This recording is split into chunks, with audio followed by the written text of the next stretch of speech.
नमस्कार, मैं जितेंद्र चतुर्वेदी। बात उस इलेक्टोरल बॉन्ड की करेंगे जिसने कई सनसनीखेज खुलासे किए हैं। खास तौर से ये जो एसबीआई ने बॉन्ड नंबर दिया है, उस बॉन्ड नंबर के आने के बाद से तो जो खुलासे हो रहे हैं, उन खुलासों ने तमाम राजनीतिक दलों की नींदें उड़ा दी है। उस बाबत एक बड़ी भारी प्रेस कॉन्फ्रेंस भी हुई जिसमें प्रशांत भूषण सरीखे दिग्गज शुमार रहे और उन्होंने ये बताने जताने की कोशिश की कि दरअसल ये जो इलेक्टोरल बॉन्ड है, इसके जरिए किस तरह से भ्रष्टाचार किया गया। यानी वो कह रहे हैं कि ये जो चंदा है वो दरअसल चंदा नहीं, धंधा है। अब सवाल ये उठता है कि क्या वाकई में ऐसा है। ये प्रश्न इसलिए भी महत्वपूर्ण हो जाता है क्योंकि उस पूरी प्रेस वार्ता में अगर कोई उनके मुकाबिल रहा तो वो भाजपा। कहा भी गया कि हमने भाजपा को चूंकि सबसे ज्यादा इलेक्टोरल बॉन्ड के जरिए चंदा मिला है, इसलिए उसी पर अपनी पैनी नजर रही। और फिर उन्होंने बताया कि कई कंपनियां हैं जिसमें से उन्होंने 40 एक का नाम बताया, नाम नहीं संख्या बताई कि ये 40 कंपनियां हैं जिनके ऊपर ईडी की रेड पड़ी। फिर उन लोगों ने 2000 के आसपास का जो है इलेक्टोरल बॉन्ड लिया। इसी तरह उन्होंने ये भी बताया कि कई कंपनियां हैं जिसमें जिन लोगों ने इलेक्टोरल बॉन्ड लिया तो उनको तकरीबन 62,000 करोड़ रुपए का ठेका मिला। इस तरह से ये बताने की कोशिश हुई कि दरअसल जिसने चंदा दिया उसको ठेका मिला और कई लोगों ने ठेका मिलने के बाद चंदा दिया और कुछ एक ने जो चंदा दिया वो दरअसल ईडी और आईटी का जो छापा पड़ा उस छापे के बाद दिया। कुल मिलाकर यह बताने की कोशिश हुई कि साहब ये जो चंदा आया है ये दरअसल धंधे के लिए आया है। एक दूसरा ये एक तरह से ब्राइब है। और तीसरी ये बात बताने की कोशिश हुई कि ये दरअसल 2G और कोलगेट की तरह है।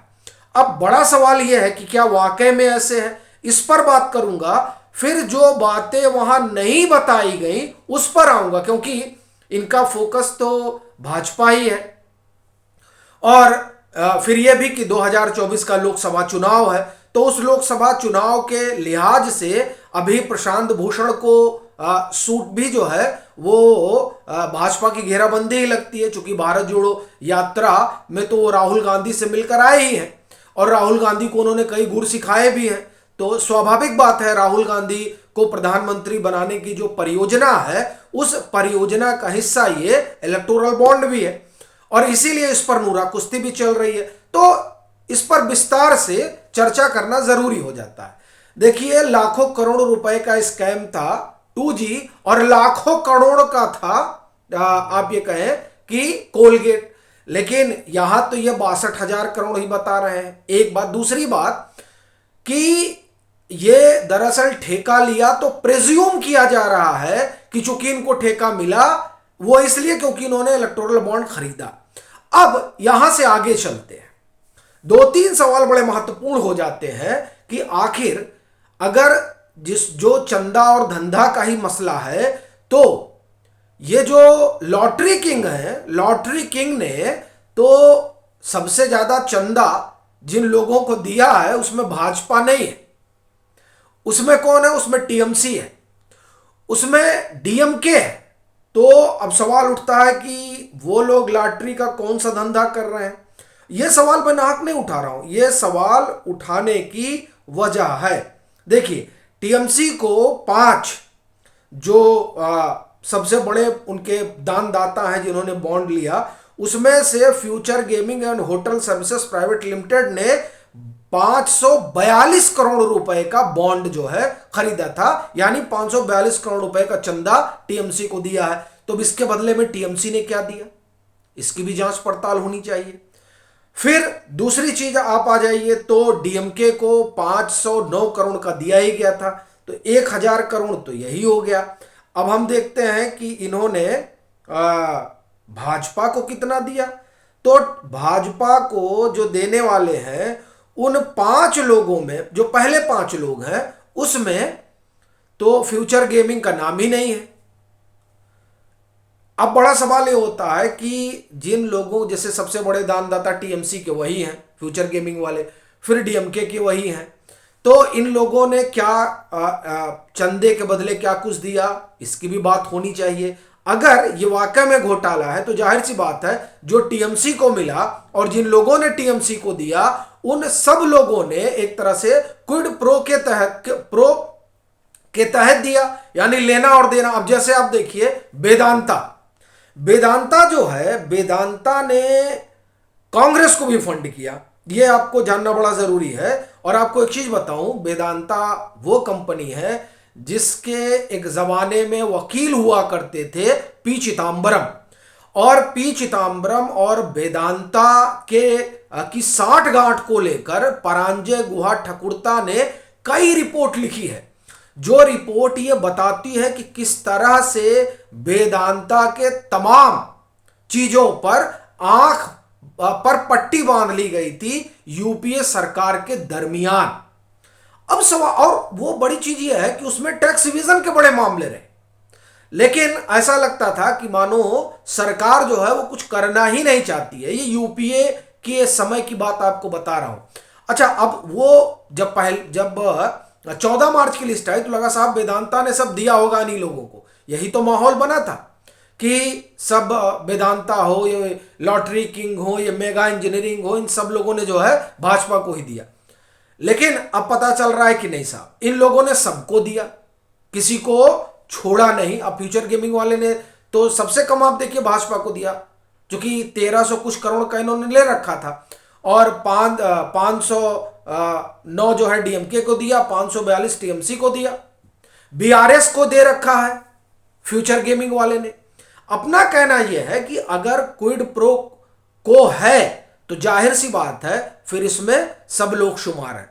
और एक जो बड़ी चीज है वो देखिए कांग्रेस की है, जिसको जाकर आप ये कहें कि प्रशांत भूषण सरीखे जो लोग हैं वो बता रहे हैं, पढ़ा रहे हैं कि किस तरीके से चीजें आगे बढ़ाई जाए। देखिए अपना कहना यह है साफ तौर पर कि भाजपा का चंदा अगर धंधा है तो वो दरअसल सबका एक ही तरीके से है, फिर वो चाहे कांग्रेस हो और चाहे टीएमसी हो चाहे डीएमके हो, कोई दूध का धुला तो कम से कम नहीं है, पहली चीज। दूसरी चीज, कांग्रेस वाले पर हम आते हैं, क्योंकि उस पर भी बात करना बड़ा जरूरी है। अब एक एमकेजे कंपनी है, अब एमकेजे जो एंटरप्राइजेस लिमिटेड है उसने बड़े पैसे बांटे हैं किसको? कांग्रेस को। कांग्रेस को जो 2-4 जगह से सबसे ज्यादा फंडिंग हुई है उसमें से एक एमकेजे है, और इसको लेकर न्यूज लॉन्ड्री ने बड़ी लंबी स्टोरी की है। अब ये साहब कौन है जिन्होंने भर भर के पैसे दिए हैं कांग्रेस को? अच्छा, ये कोलकाता बेस्ड कंपनी है। अब कोलकाता कई और चीजों के लिए भी जाना जाता है, मतलब हवाला वाला के लिए भी जाना जाता है, वहां से सब बहुत धंधा चलता है। अब सवाल उठता है कि एमकेजे ने दिया है तो आखिर में उनको क्या मिला होगा? फिर जिस मेगा इंजीनियरिंग के बारे में कहा जा रहा था कि इन्होंने जो है 966 करोड़ रुपए का खरीद रखा है, तो उन्होंने उनकी एक जो कंसर्निंग फर्म है, उस फर्म का नाम मैं आपको बताता हूं, उसने भी चंदा दिया है किसको? कांग्रेस को। देखिए, mega engineering and infrastructure limited along with western UP power commission company limited together donated 128 crore to Congress. अब ये कौन भैया, क्यों दिया? फिर आप आइए एक और आपको बताता हूं। ये जो एमकेजे है, MKJ group companies and firms linked to it are the biggest donor to the Congress party through the electoral bond. Its contribute to Congress are higher than Future Gaming and Hotel Services and Mega Group of companies, which are the overall biggest bearer of the controversial political funding instrument. Data released by Election Commission of India, एमकेजे ने 160 करोड़ रुपए जो है दे रखे हैं। अच्छा, ये जो MKJ है, एमकेजे में 3 कंपनियां, एक तो एमकेजे एंटरप्राइजेस लिमिटेड है जिसने 91 करोड़ दिया है, मदनलाल लिमिटेड है जिसने 10 करोड़ दिया है। फिर Keventer food park infra limited है लिमिटेड है, जिसे magnificent food park project limited के नाम से भी जाना जाता है, उसने 20 करोड़ रुपए दिए हैं। और सशमाल इंफ्रास्ट्रक्चर प्राइवेट लिमिटेड ने 39 करोड़ रुपए दिए हैं। ये एमकेजे जो ग्रुप ऑफ कंपनीज हैं वो पूरा मिलकर 160 करोड़ रुपए दिए। अब सवाल ये उठता है कि ये जो एमकेजे है कौन से लेन देन के तहत चंदा दिया गया है। ये दरअसल जो चीजें खुलकर आ रही हैं वो ये बता रही हैं कि इसमें अकेली कोई पार्टी ऐसा नहीं लगता है कि आप ये कहें कि इस पूरे, अगर ये घोटाला है तो उसमें कोई अकेली एक पार्टी नहीं है, बल्कि सबका ये मिला जुला आप एक तरह से कहें कि घोटाला है, अगर इसे घोटाला कहा जाए तो। एक और दूसरा, चंदे के इस धंधे में आप देखिए कि सबकी कलई खुल रही है। बाकी आपकी क्या राय है जरूर साझा करें। मतांतर से नहीं जुड़े हैं तो जुड़ें, वीडियो को लाइक करें और खूब शेयर करें।